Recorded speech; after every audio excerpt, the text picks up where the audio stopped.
Student, चलिए आज हम लोग स्टार्ट करते हैं कंडीशनल प्रोबेबिलिटी। कंडीशनल प्रोबेबिलिटी को जानने के लिए सबसे पहले हम एक एग्जांपल लेते हैं कि सपोज दैट अगर आपने 3 कॉइन्स को फेंक दिया, ठीक है, तो 3 कॉइन को अगर आप थ्रो करते हैं, अगर आपने 3 कॉइन्स को क्या किया, थ्रो कर दिया, तो उस केस में आपका सैंपल स्पेस क्या होगा। तो सैंपल स्पेस आप इजली बना लेंगे, ठीक है, H H H H H T H T H T H H. उसके बाद से आप यहाँ पे करिए T T H T H T, और एक और क्या हो जाएगा, एच टी टी, और ये हो गया टी टी टी। ये आपका बन जाएगा सैंपल स्पेस, ठीक है। अब हम इस सैंपल स्पेस से आपको एक इवेंट की बात करें कि इवेंट एक लिया, इज अ इवेंट जिसमें हम कह रहे हैं कि एटलीस्ट 2 हेड हो, एटलीस्ट 2 हेड होने की कितने आपके टोटल फेवर में होंगे एलिमेंट, ठीक है। तो एटलीस्ट 2 हेड वाले में आपका आ जाएगा H H H, double H T H and T H H, ये आ गया। ये आपके फेवर में 4 एलिमेंट हो गए, ठीक है। अब हम एक और इवेंट लेते हैं कि first coin show the tail. एक और इवेंट लिया एफ कि फर्स्ट कॉइन जो क्या करे, first coin shows tail show करे। तो इस कंडीशन में हमारे फेवर में यहाँ सैंपल स्पेस से देखा जाए तो ये चारों आ गए, ठीक है। First coin shows the tail में आपका ये एक आया, दो ये हो गए, और एक ये लास्ट वाला हो गया। मतलब हमारे पास हो गया टी एच एच आ गया, टी टी एच आ गया, टी एच टी आ गया, टी टी टी आ गया। ये हो गया आपका। अब हम आपसे कहें कि आप चलिए प्रोबेबिलिटी निकाल के दिखाइए कि what is the probability of E. तो इतना आप 10th में पढ़ चुके हैं, 10th लेवल से जानते हैं कि अगर इसकी प्रोबेबिलिटी हमें निकालनी है तो हमारे फेवर में कितने हो गए, 1 2 3 4 डिवाइडेड बाई टोटल, तो टोटल आपके पास 8 हो गए, तो ये आ गया 1/2 आ गया, ठीक है। इसी को अगर आप इस तरीके से भी निकालें कि यही प्रोबेबिलिटी ऑफ इवेंट को, तो आपके इस इवेंट में ई वाले में टोटल सैंपल पॉइंट कितने हैं, 4 हैं। तो चारों का अगर अलग अलग हम प्रोबेबिलिटी निकाल के जोड़ें तो भी आंसर आपका क्या आएगा, वही आएगा। तो हम अलग से बात करें कि इसको एक एलिमेंट काउंट करते हैं तो 1/8 उसका हो गया। अगर हम इसका निकालते हैं तो इसका भी 1/8 हो गया, इसका भी निकालते हैं सिंपली तो 1/8 हो गया, और लास्ट वाले का भी निकालते हैं तो 1/8। तो चाहे ऐसे भी निकालेंगे तो 4/8, इसका क्या आ गया, 1/2, ठीक है। अब बात करते हैं फिर से कि f की प्रोबेबिलिटी क्या होगी। अगर आपसे प्रोबेबिलिटी ऑफ f भी पूछ लिया जाए तो ये भी सिमिलरली ऐसे ही निकालेंगे। तो आपके फेवर में हो गया कितना, 4 डिवाइडेड बाई 8, तो ये आ गया 1/2 हो गया, ठीक है। यहाँ तक बात आपको क्लास 10th लेवल से समझ में आ रहा होगा।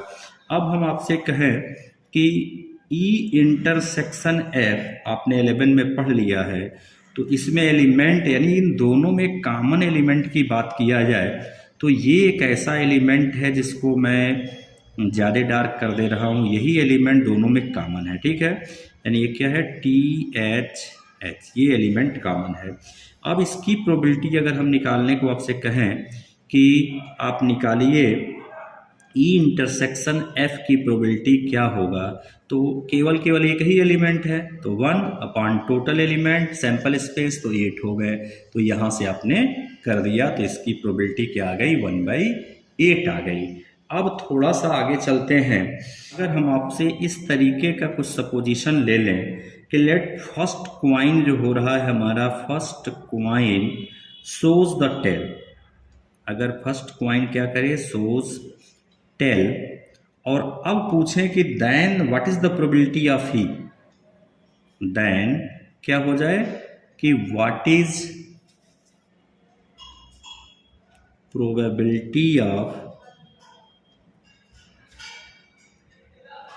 ई, ई की प्रोबेबिलिटी क्या है, उस कंडीशन में आप थोड़ा सा सोचिए और इस पे पहुंचेंगे कि जब आप फर्स्ट कॉइन शो करेगा टेल को ई की प्रोबेबिलिटी बतानी है, तो अब हमको इस सैंपल से क्या मतलब है। अब तो कंडीशन यहाँ लग गया कि फर्स्ट कॉइन टेल शो करे, तो हमारा यही जो सैंपल स्पेस है पूरा का पूरा एफ हो गया। एफ हो गया मतलब कि जो आप ऊपर यहाँ लिखे भी हैं कि टी एच एच है, उसके बाद से टी टी एच है, और एक एलिमेंट, दो एलिमेंट और भी हैं, टी एच टी है, और एक ट्रिपल टी है, ठीक है, ट्रिपल टी। तो ये आपका पूरा का पूरा सैंपल स्पेस हो गया।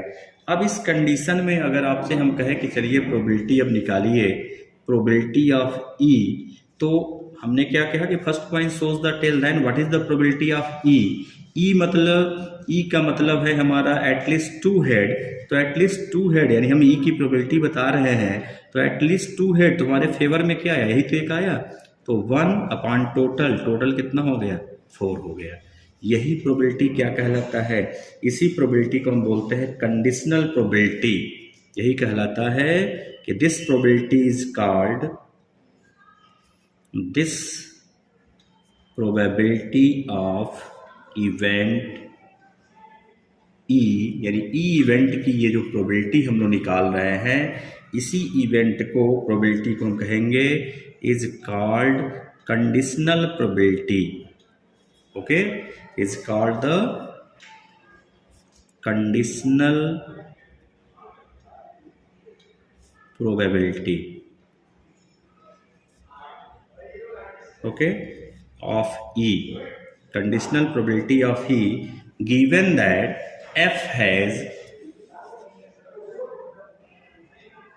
probability of E given that f has occurred, ठीक है, इज डिनोटेड बाय, इसको कैसे डिनोट करेंगे, and is denoted by, is denoted by probability E oblique F, ऐसे हम डिनोट करेंगे, ठीक है। तो probability E oblique F denote करेंगे, तो अब फाइनली हमारा देखा जाए कि ई ऑब्लिक एफ क्या निकल के आ गया, 1/4 आया प्रोबेबिलिटी, ये जो निकाला ई ऑब्लिक एफ। अब थोड़ा सा ध्यान दिया जाए कि इसको हम इस तरीके से अगर कहें कि ई ऑब्लिक एफ में हमारे पास 1 आया, यहाँ पे टोटल 4 आया, तो सैंपल स्पेस हमारा एफ बन गया, और ई हमारा जो ये 1 निकल के आया था, जो कि ये एलिमेंट की बात करें, अगर इस एलिमेंट को आप देखो तो आप ये कह सकते हो कि जो ई इंटरसेक्शन है, ई ऑब्लिक एफ हम निकाल रहे हैं, तो ये एलिमेंट कैसा एलिमेंट है, ये आपने देखिए यहाँ इंटरसेक्शन में निकाला हुआ है, तो हम ये कह दें कि हमारा निकल के आ गया है कि number of element in the E intersection F का एलिमेंट है डिवाइडेड बाय, यहाँ पे हम कह दें कि नंबर ऑफ एफ के है, ठीक है, यानी कार्डिनल नंबर की बात कर ले तो यहाँ इंटरसेक्शन वाला एलिमेंट आ गया, यहाँ पे क्या आ गया, एफ का आ गया। अब इसी को अगर हम डिवाइड बाय क्या कर दें, एन एस से डिवाइड कर दें, यहाँ भी डिवाइड बाय एन एस कर दिया जाए, तो आपके फेवर में डिवाइडेड बाय टोटल, इसी को तो हम प्रोबेबिलिटी बोलते हैं। तो ये प्रोबेबिलिटी किसकी आ गई, probability of E intersection F divided bye, इसको हम क्या बोलेंगे, इस नीचे वाले डिनोमिनेटर को भी बोलेंगे प्रोबेबिलिटी ऑफ एफ बोलेंगे। मतलब कि एक फार्मूला निकल के आ गया कंडीशनल प्रोबेबिलिटी की, कि ई ऑब्लिक एफ जो निकालेंगे वो क्या हो गया, probability of E intersection F divided by probability of F हो गया, ठीक है। कंडीशनल प्रोबेबिलिटी ये है, और इसमें एक कंडीशन होना चाहिए कि ये probability of F is not equal to 0, ये 0 ना हो, भाई 0 हो गया तो क्या हो गया, नॉट डिफाइंड हो जाएगा। तो ये हो गया हमारा कंडीशनल प्रोबेबिलिटी के लिए फार्मूला। वैसे तो इसको एक लाइन में डिफिनीशन दिया जा सकता है, दे दिया जाएगा कि ये होता है, लेकिन थोड़ा सा प्रॉपर वे में आप कर लेंगे अच्छा रहेगा। अब चाहे तो कह रहे हैं कि if E and F are two events, if E and F are क्या है, ये कैसे है, two events associated with the sample space associated with the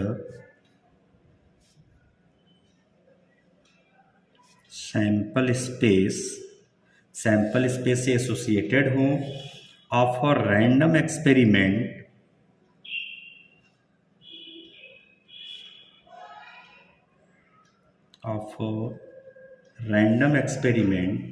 then the conditional probability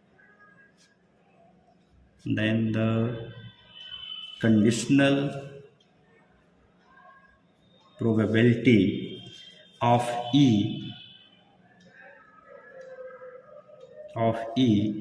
given that F has occurred,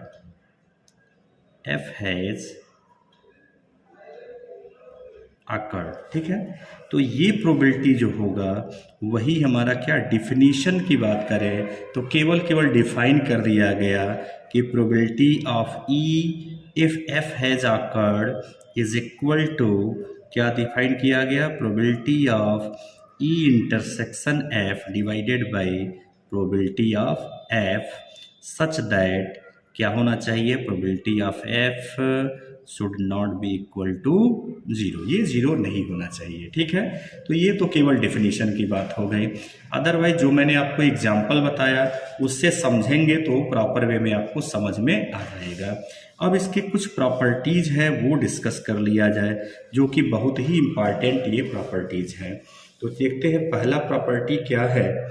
first property जो आ रहा है कि property first जो है कह रहा है कि P F S intersection F by F, P S with respect to F कह लें, ठीक है, यानी कि एफ के रिस्पेक्ट में सैंपल का ही अगर हम प्रोबेबिलिटी निकालें तो ये क्या आ जाएगा भाई, दोनों का इंटरसेक्शन लोगे तो उस केस में क्या आएगा, दोनों का इंटरसेक्शन लेने पे हमारा यहाँ पे आ जाएगा एफ ही तो आएगा और डिवाइडेड बाई क्या होगा, प्रोबेबिलिटी ऑफ एफ ऑलवेज 1 आएगा, ठीक है। ये पहली प्रॉपर्टी हो गई। दूसरी प्रॉपर्टी देखिए क्या कह रहा है। सेकेंड प्रॉपर्टी कह रहा है कि if A and B are the two event of the sample space S, अगर हमारे सैंपल स्पेस से ही दो इवेंट हमारे हैं, कौन कौन से, ए एंड बी, ये दोनों के दोनों क्या है, इवेंट्स हैं, ये भी इवेंट है और ये भी एक क्या है, इवेंट है, ठीक है। अब f क्या है, f is an event of s और f भी एक क्या है, यहाँ से f भी एक इवेंट है हमारे इसी सैंपल स्पेस का ही, ठीक है।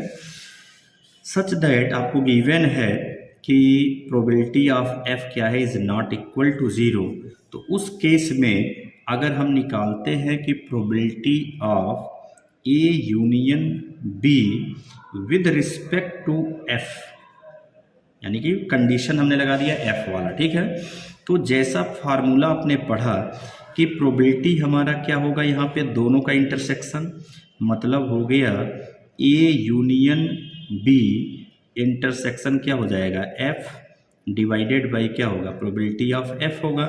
और इसको थोड़ा सा और सिंप्लीफाई कर दे तो ये देखिए एक फार्मूला बन के आ जाएगा, क्या आ रहा है, दैट इज इक्वल टू, यहाँ पे डिस्ट्रीब्यूटिव लॉ को फॉलो करा दिया जाए तो अभी प्रोबेबिलिटी ऐसे ही लिखते रहिए, ये हो जाएगा ए इंटरसेक्शन एफ हो गया, ठीक है।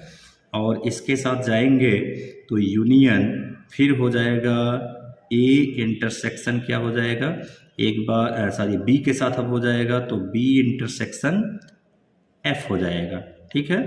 तो ये आपका डेफिनेशन आपने फॉलो कर लिया किसका, कि ए डिस्ट्रीब्यूटिव लॉ, तो ए इंटरसेक्शन एफ यूनियन क्या हो जाएगा, बी इंटरसेक्शन एफ हो गया और डिवाइडेड बाई क्या है, प्रोबेबिलिटी ऑफ एफ है। थोड़ा सा और सिंप्लीफाई किया जाए तो आपने पढ़ा है 11 में कि probability of A union B क्या होता है, probability of A plus probability of B minus probability of A intersection B होता है, ठीक है। तो अब थोड़ा सा इसको और एक्सप्लेन कर दें हम अपने इस टर्म को, तो हमारा जो कंडीशनल प्रोबेबिलिटी ये जो चल रहा था वो देखिए क्या निकल के आ गया, probability of A intersection F plus probability of B intersection F, ठीक है।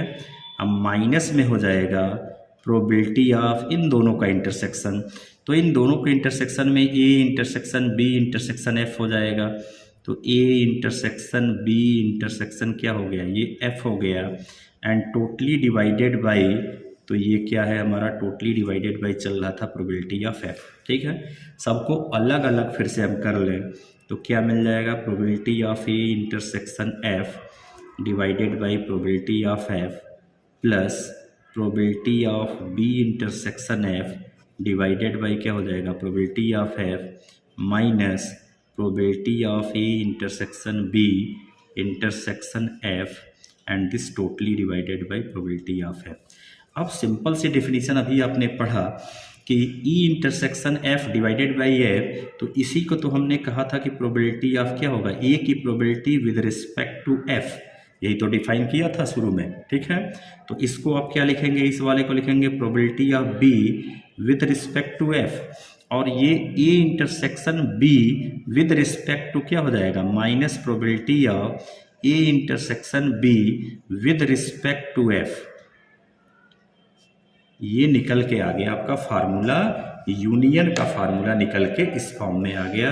तो हम कह सकते हैं कि देयरफॉर क्या फार्मूला निकला, ये probability of A union B with respect to F का अगर यानी दो इवेंट का यूनियन हो विद रिस्पेक्ट टू कोई कंडीशन लग जाए तो उसकी प्रोबेबिलिटी क्या निकल रही है, probability of A with respect to F plus probability of B with respect to F minus probability of A intersection B with respect to F. ये आपका फार्मूला एक निकल के इस तरीके से फार्मूला आ गया, ठीक है। बट अगर मान लीजिए कि ए और बी दोनों डिसजॉइंट हो, ठीक है, अगर ए और बी दोनों डिसजॉइंट हुए, if A and B are disjoint event, अगर ये दोनों के दोनों इवेंट कैसे हैं, डिसजॉइंट है, तो उस कंडीशन में probability of A union B with respect to F किसी कंडीशन में आप निकालते हैं तो probability of A with respect to F plus probability of B with respect to F, बस यही होगा, ठीक है। तो ये हो गई सेकेंड प्रॉपर्टी, जो कि काफ़ी थोड़ा सा डेरिवेशन मैंने बता दिया, लंबा है, तो कभी कभार ये डेरिवेशन भी आपसे पूछा जा सकता है, बट आपको कम से कम क्वेश्चंस करने के लिए ये दोनों चीज़ याद रहना चाहिए, ठीक है। अब चलते हैं तीसरी प्रॉपर्टी, थर्ड प्रॉपर्टी क्या कह रहा है। थर्ड प्रॉपर्टी है कि probability of E complement with respect to F, तो सिंपल सा मतलब ई के न होने की प्रोबेबिलिटी, टेंथ में भी पढ़ा है, तो 1 माइनस प्रोबेबिलिटी ऑफ क्या हो जाएगा, ई विद रिस्पेक्ट टू एफ, बस माइनस कर देना है। तो अगर इसका भी आपको प्रूफ देखना है तो इसका भी प्रूफ आप इजीली देख सकते हैं और इजीली आप निकाल सकते हैं। कैसे इसका प्रूफ आएगा आपको, चलिए प्रूफ के बारे में थोड़ा सा हम आइडिया दे ही देते हैं। अगर प्रूफ की बात करें तो हमने ये अभी भी पहले में पढ़ा कि s with respect to f करे तो ये 1 आएगा।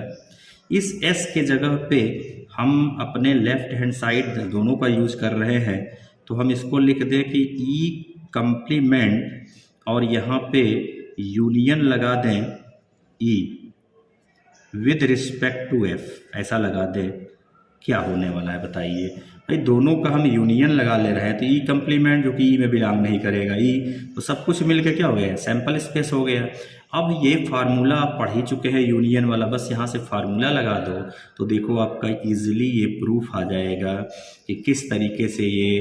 अब आप यहाँ पे क्या लिखोगे, ई कंप्लीमेंट ऑब्लिक एफ लिखोगे और फिर ये लिखोगे, फिर दोनों के इंटरसेक्शन में वो क्या हो जाएगा, इंटरसेक्शन तो ये डिसजॉइंट ही होता है। तो हम इस केस में अभी इनको हम यहाँ पे 1 लिख ही देते एक लाइन और, तो अब आप लिखोगे probability E complement with respect to F plus probability E with respect to F equal to क्या आ गया 1 आ गया, चूंकि ये दोनों डिसजॉइंट हैं तो इसलिए हमको इंटरसेक्शन लेने की, ये वाला पार्ट लेने की कोई आवश्यकता नहीं है। अब यही क्या करोगे, हमको ये निकालना है तो इसको लाके इधर शिफ्ट कर दे, बस ये हमारा प्रूफ आ गया। ठीक है, तो ये हो गया आपके पहले एक्सरसाइज का कंप्लीट इंट्रोडक्शन। अब इसके बाद हम लोग